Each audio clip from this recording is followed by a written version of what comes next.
Hello my friends and welcome to a brand new episode of Ups and Downs. Because it is a brand new episode, we always have to have fun. So, that's right, I'm wearing glasses today so the people that go, you don't know what you're talking about, I can go, ha ha, yes I do because I'm smart, but also a very nice fan at a wrestling show I was performing at recently gave me this. Look, it's my very own Ups and Downs arrow, so now what we can do is we can just throw it in the air and whichever way it points is what we'll give a wrestling segment.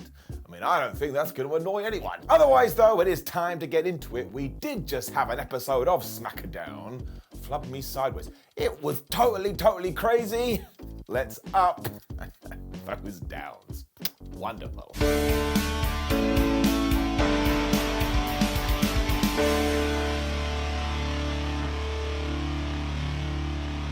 We saw Sami, Zayn and the Usos arriving at SmackDown to kick off the thing as they were all like, oh my gosh, Sami, tonight is the night you may become a real member of the bloodline and you'll no longer be an honorary Us, you will be a real Us. Now while I love all of this and it makes me feel warm and fuzzy in my tum-tum, I did listen to it and go, none of that made any sense. Cole then continued by shouting, it's Friday, and you know what that means. It's championship time. And I was like, what the? Championship time isn't on Friday, before I realized this may have been a wink and a nod to John Huber, who had his birthday yesterday, and obviously he very sadly passed away. So if that was what this was, I thought that was lovely. It made me a little bit emotional in the face. Brody Lee forever. What he was definitely getting at though is that the women's tag team championships were on the line because it was Dakota Kai and Io Sky taking on Liv Morgan and the kind of returning, but she's already been back, Tegan Nox. I thought this was quite fun though and was definitely an enjoyable way to start the show, especially because one of the first things we did see was Tegan Nox going after Dakota Kai and Dakota Kai going after Tegan Nox. And if you are a fan of NXT, you know they had one hell of a feud, and I enjoy it when we sprinkle icing on the cake. Tastes nicer. Another highlight though was that Dakota remembered, oh yeah, Liv Morgan is crazy now. So she was all like, oh man, use the kendo stick. And Tegan actually had to walk up to her partner and go, don't use, if you do that, we'll get disqualified. So what Liv did instead was isolate the champ so Tegan Nox could jump off the top rope and take everybody out. Even though I was sat here by myself, I went, 2022 wrestling, which is gonna end soon. Almost 2023, we're going to have to find a new move. We then cut to the break, and when we came back, Kai and Sky were magically in control with no explanation. So I can only assume what happened is the heels shouted, Henry Cavill isn't Superman anymore. And Tegan and Liv were a bit like, oh man, yeah, that is really sad. And they got the jump on him. We did eventually get the hot tag to Morgan, but this was hilarious because she got distracted by Dakota Kai. Just because Dakota Kai existed. I mean, she didn't do much of anything, but that's what happens to these poor wrestlers, they can't handle it. Sky was then able to boot her right in the face, but Liv Morgan didn't appreciate this, so she saw Tegan Nox's back, and she didn't see a body part or some bones. She saw it as a platform, so she jumped off the damn thing and hit a code breaker. That was cool. Nox then hit the Shining Wizard for a really good near fall, but that was broken up when the tag klaxon went off, and we had move. When we got shenanigans, of course, there's always shenanigans. Because somebody ran into the ringside area with a hood on and just beat the crap out of Nox, which allowed them to be thrown back into the ring as Io Sky hit the moonsault. 1, 2, 3. Damage CTRL is still your tag team champion. Now the big question is, who was under the hood? My word, did WWE drop the ball with this? Because later on, when Michael Cole and Wade Barrett were just having a random discussion in the middle of another match, they went, oh hi, we've just learnt that person from earlier was Xia Li, and you can see this reveal on social media. I do actually quite like that because I do think we can use Twitter and Instagram and Facebook in much better ways, and TikTok of course, gotta get on that TikTok. But given that Xia Li's run on the main roster has just been so lackluster through no fault of her own, this just took away any big dealness that it could have been. Still, I did enjoy the match and I do think we could use more teams to have more of these, so I am gonna give it an up. Wait a minute, there we go, shift it in the upwards direction. But I'm also giving it a down because yeah, I don't think we did right by Xia Li. Also, reveal the distraction counter. This definitely counts. Bloop. Up by 1. We then had a video for Gunther, who is so ready to kick the shit out of Ricochet because they're intercontinental title matches later, when it was back to Wade and Mike and they were all like, oh, you're not going to believe this. We received a disturbing QR code recently. I was like, bravo, fellas. Nobody has ever said that sentence. It all tied into Bray Wyatt, as we also got a video for Ricochet, who was like, haha, Gunther, I'm going to beat you. And we had a recap with all the bloodline stuff with Matt Riddle and Kevin Owens. When, yeah, we saw this QR code footage, and it was really freaky deaky. I mean, it just showed that somebody had kidnapped LA Knight and they were wearing white gloves, so I was like, oh my gosh, it's Michael Jackson.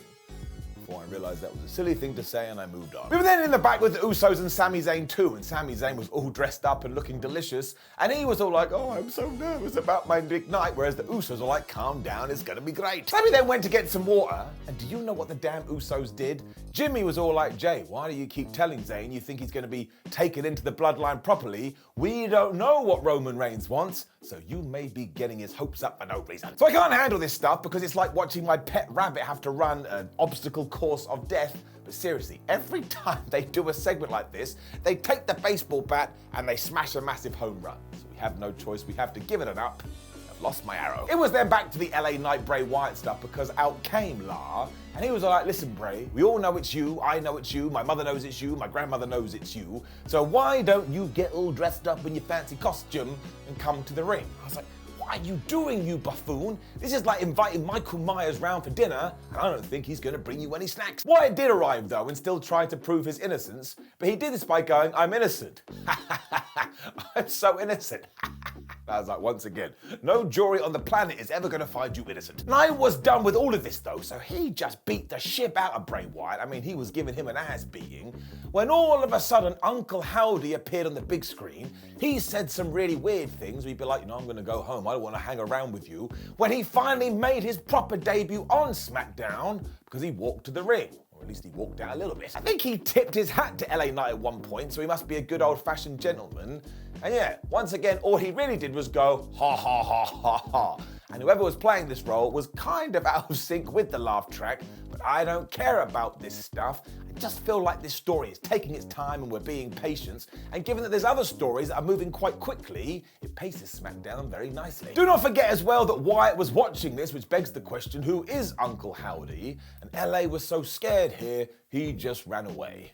As you would. We have also now taken a massive step because Howdy exists on the television, so I bet they have some kind of crazy match at the Royal Rumble. And I'm good with all of this. I'm invested. Plugged in, up. Roman Reigns, Paul Heyman, and Solo Sikoa then arrived, and I really like this because every time we see Roman now, it's always Solo as his right-hand man, so that's just going to help him when we had our Intercontinental title match. Flub me sideways. Because this got such a long time, and I mean that in a good way, and we did everything we could to ensure that Ricochet came across like a proper challenger. Now, don't get me wrong, he got absolutely beaten up for a lot of this, but when he had his flurries of hope, seriously, we have to use all of this and ensure that he just gets pushed to the moon. Ricky's main idea was to work Gunther's leg, because of course if he can't walk, it doesn't matter how big he is, and he was using all of his agility to begin with, because even when Gunther tried to throw him out the ring, he just skinned the cat and got back in there like, ha ha, you didn't see that coming. So he was just like some kind of fighting wasp. It happened again when Gunther went for a German suplex and Ricochet landed on his feet. Sadly, the champion remembered his Jedi training. Because when you do indeed have a problem, you take your opponent and you just throw them into the ring apron as hard as you can. I tell you, this one was especially horrible in the ring apron. Hang on. Is it the ring post? Is it the ring apron? No, we're not doing this. That's right, my glasses somehow broke during that skit. Now I look like the Terminator at the end of Terminator 2. And I'm stupid. Anyway, this is when Gunther's chops started raining in. Ricochet's big idea was, well, wait a minute, if he's chopping me, maybe I should chop him. But that was absolutely stupid because Gunther just absorbed this like he was some kind of robot, and then he smashed Ricochet so hard, I actually went, well, he's dead. Gunther then just focused on the legs, the arms, the midsection, anything else he could as he tried to wear down Ricochet's health meter. But then Rick was still like, well, I don't care that you're bigger than me and that you've been beating me up. I'm gonna try and give you a suplex. And do you think that worked? No, it didn't. Instead, Gunther threw him right into the floor. But the big twist is when he went from the powerbomb, when he was up there, Ricochet must have gone, well, why don't I hurricanrana this man and see what happens? Which he did do, and Gunther went spilling to the floor. He then hit a drop kick off the apron as well as a moonsault, And all of a sudden, as if from nowhere, he was on the front foot, and because I'm a massive nerd, I started to believe. Because he hit a dive as it is 22 wrestling, when all of a sudden Gunther was like, nah brah, this ain't happening, and he tried to superplex him off the top rope, but once again, Ricochet landed on his feet, and this is when the fans went crazy. Because somehow he was able to get Gunther up for the brainbuster, and he hit a shooting star press for a great near fall, and he was so pissed off this didn't work, he ripped his wrist tape off and he threw it on the floor, and I was like, well that's it, and he's never looked better in WWE. He followed it up with a super kick, but sadly Gunther just went nope and smashed him down, and he hit the powerbomb, and then it was another false finish. Because Ricochet was able to kick out, but Gunther was done by this point. He got him on the shoulders, he hit the last symphony, 1, 2, 3, but there was no losers here. If we are able to somehow capitalize on this, Ricochet will now fly, which is actually quite ironic. Imperium, of course, were back afterwards. They'd been sent to the back by Adam Pearce to try and beat up Ricochet when Braun Strowman came, because of course that is our next feud. And Braun, man, you've got your work cut out for you. I'm sure you can do your own cool match, but you got to try and top this. It gets a massive round of applause, and it gets it up. Right, back into the best story ever after this, because Jimmy Uso found Roman Reigns. He wanted to know what was going on. Now, he did indeed back Zayn and said he's happy for him to be a proper Bloodline member and he's a super cool dude, but also kind of dropped in, don't forget, he's also friends with Kevin Owens. Ruh-roh. As soon as Jimmy left, Roman then told Heyman to get in touch with Adam Pearce, which he did do, and all of this is building to the end. You ain't gonna believe it. Because almost instantly we found out what the head of the table was trying to do was set up a tag team match for the last SmackDown of the year. Because it will be Roman Reigns and Sami Zayn taking on Kevin Owens and a mystery partner. I sat there going, well, I wonder who this could be. I really should have known, but I'm stupid. All of this honestly was like watching a movie though, which makes me sound like a massive geek. But I am a massive geek. I am giving it up. Hit Row versus Legado del Fantasma versus the Viking Raiders after this. And I just can't put my finger on it, which is different from me. This thing just ain't clicking. I think the main problem is that you do have these three teams fighting each other, but what is the point? Like this time, it was for the #1 contendership for the tag titles, but that felt like someone had just gone, meh, we may as well do that. It didn't carry any weight. I will say I thought the match was pretty good. They had some good spots, but of course, the main thing we have to talk about is after weeks of teasing it, Top Dollar went for his big top rope over the Shing Shing dive. He didn't work, he caught his leg, and he fell down, and it looked absolutely terrible. So straight away the internet goes, botch. Can we please allow people to make mistakes? And can we please just shrug our shoulders and go, well, I tell you what, of all the people on planet Earth, I tell you who feels worse about this. That's right, it's Top Dollar. I mean, how many of us would get through a day if we had to do every single thing perfectly? None of us. 100% of people just fall down like, I don't like it. So look, Top Dollar, do not worry about it. Move on. Why don't you try it again later and prove you can do it, and then just put it to bed forever? I'm on your team. It also didn't help overall, as you would imagine. At one point, Zelina Vega, Valhalla, and Fab B were all fighting. Her name is B-Fab, not Fab B, but Fab B is not better. And all of a sudden, Hit Row just hit the heavy hitter, and they won. I don't know where that came from. Now, once again, it does have consequences, because now we can do Hit Row versus the Usos next week, or in 2 weeks' time, whatever it is. But of course, Hit Row is going to lose that, so we're going to do the old Simon Miller classic. The match is getting up, but everything around it, over my bald head, down. Raquel Rodriguez was then in the trainer's room going, well, my arm may hurt, but there's a gauntlet match next week, and I'm going to win that gauntlet match, and then I shall go on to challenge Ronda Rousey for the SmackDown Women's Championship. Given that we had said Ronda Rousey arrived with Shayna Baszler, and they beat the crap out of Raquel, and now her arm is all fuddy-duddy again. Now I imagine what is going to happen is that Rodriguez will win that, and she will take on Ronda, and Rousey will win because she focuses on the arm. That will be alright. But in 2023, Raquel Rodriguez needs a proper push. She got something to her. Which brought us to our main event segment, which was everything with Roman Reigns and the Bloodline. And oh my goodness. Because after Roman and friends took about 45 minutes to get to the ring, Reigns admitted, I haven't seen these guys since War Games, where we smashed everyone. So he just went round to every single person and gave them a lot of love, including Mr. Sami Zayn. He then mentioned how this was meant to be Sam's night, but we have a massive problem before we do get to that point.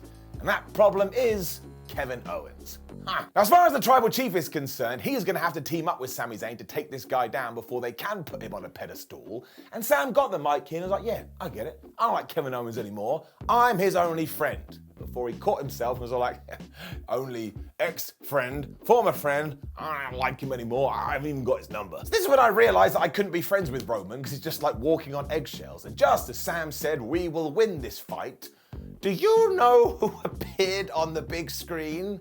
It was my grandma. It wasn't my grandma. Can you imagine? Only I would have freaked out. Done for the audience of one? No. It was John Cena. Now he said he got a text message from Kevin Owens that told him, look, you have had a match in WWE every single year for the past 20 years, but if you don't compete in 2022, that record is over, so why don't you be my tag team partner?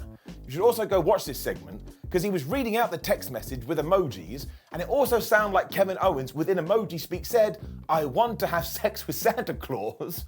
I don't know what is going on there. The point is, Cena thinks it's a great idea, so on the last SmackDown of the year, it is going to be Kevin Owens and John Cena taking on Roman Reigns and Sami Zayn. That has so many potential consequences, I cannot believe we're not doing this on pay-per-view. Excuse me, premium live event. Something big is of course going to happen there as well, so this is getting it up, and seriously, this SmackDown overall was so damn easy to watch. Even the downs were kind of pathetic, and I should throw myself into a well. So overall, it's getting it up, and if we pull the trigger rightly in a couple of weeks, it's gonna be fantastic. That is definitely broken. Now please do leave a comment below and let me know what you thought about last night's episode of SmackDown. Like the video, share the video, and subscribe. Head on to WhatCulture.com where you can read yourself some articles. Make sure you can follow us on social media at WhatCulture WWE and Time and 316. There's other videos. A lot of other videos. Please watch one. My name is Simon from WhatCulture. Remember that I love every single one of you. The fact you even clicked this video makes you heroes. See you soon.